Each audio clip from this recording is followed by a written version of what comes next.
అందరికీ నమస్కారం అండి. ఆంధ్రప్రదేశ్ రాష్ట్ర ప్రభుత్వ ఉద్యోగుల మధ్యంతర వృత్తికి సంబంధించి స్పెషల్ ఫోకస్ ఉగాదిలోగా మధ్యంతర వృత్తి ఉద్యోగుల డిమాండ్.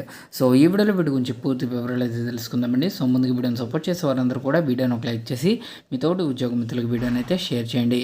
ఛానల్ని ఫస్ట్ టైం కనుక విజిట్ చేసినట్లయితే తప్పనిసరిగా సబ్స్క్రైబ్ చేసుకుని పక్కన ఉండే బెల్ సింబల్ని యాక్టివేట్ చేసుకోండి. ఉగాదిలోపు మధ్యంతర వృత్తి ప్రకటించకపోతే పోరాటమే. విలేకరుల సమావేశంలో మాట్లాడుతున్న కాకర్ల వెంకటరామరెడ్డి అనంతపురం నుంచి జిల్లా స్థాయి నిరసనలో అప్పటికీ ప్రభుత్వం స్పందించకపోతే విజయవాడలో మహాధర్నా. ఇది మంచి ప్రభుత్వం కాదు, ఉద్యోగులను ముంచిన ప్రభుత్వం. అన్ని వర్గాల ఉద్యోగులు నష్టపోయారు. 40,000 కోట్ల ఉద్యోగుల బకాయిలు ఇస్తారో లేదో తెలియదు. గ్రామ వార్డు సచివాలయ ఉద్యోగులను బానిసల కంటే హీనంగా మార్చారు. ప్రభుత్వ ఉద్యోగుల సమైక్య అధ్యక్షుడు కె వెంకటరామరెడ్డి ఫైర్.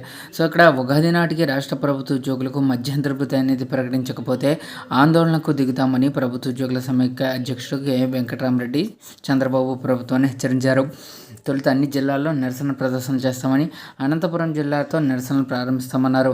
తాడేపల్లిలోని సమైక్య కార్యాలయంలో శనివారం ఆయన మీడియాతో మాట్లాడుతూ జిల్లా స్థాయి నిరసన ప్రదర్శన తర్వాత కూడా ప్రభుత్వం స్పందించకపోతే విజయవాడలో మహాధర్నా నిర్వహిస్తామని తేల్చి చెప్పారు. ఇక ఐఆర్ ప్రకటించి పీఆర్సీ కమిషన్ వెంటనే ఏర్పాటు చేయాలని, లేని పక్షంలో ఏప్రిల్ 1వ తేదీ నుంచి ఉద్యమిస్తామని హెచ్చరించారు. ఈ ప్రభుత్వం వచ్చాక ఏ కేటగిరీ ఉద్యోగులకు కూడా మంచి జరగలేదని, ఇచ్చిన హామీల్లో ఒక్కటి కూడా నెరవేర్చలేదన్నారు. ఉద్యోగులకు ఇవ్వాల్సినవి అన్నీ ఇవ్వకపోగా అణిచివేస్తున్నారని, అనివార్యంగా పోరాటక తప్పని పరిస్థితి ఏర్పడిందన్నారు. ఇది మంచి ప్రభుత్వం కాదని, ఉద్యోగులు ముంచిన ప్రభుత్వం అని ఆయన మండిపడ్డారు. 2 ఏళ్లైనా పీఆర్సీ ఐఆర్ ఊచేలేదు. ఉద్యోగులను దారుణంగా వంచారని, ఏ ఒక్కరికే న్యాయం జరగలేదని వెంకటరామరెడ్డి తెలిపారు. 2 సంవత్సరాలుగా ఉద్యోగులను పట్టించుకోకపోవడం వల్లే విజయవాడ ధర్నా చౌక్ ఉద్యోగుల ధర్నాలతో దద్దరిల్లుతుందన్నారు.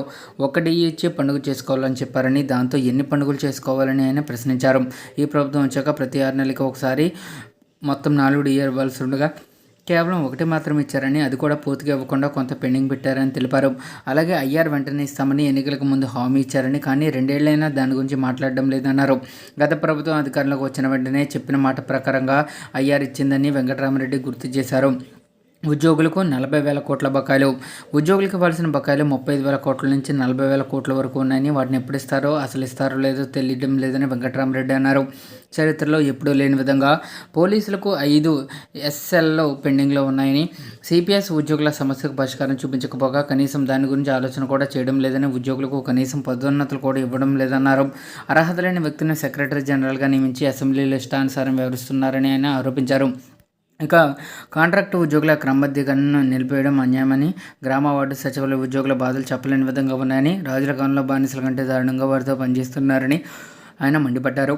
అంత పని ఒత్తిడి తట్టుకోలేక ఇప్పటికీ 80 మంది ఉద్యోగులు చనిపోయారని, అయినా వారిపై చంద్రబాబు ప్రభుత్వం కనికరం చూపడం లేదని వెంకటరామరెడ్డి తెలిపారు.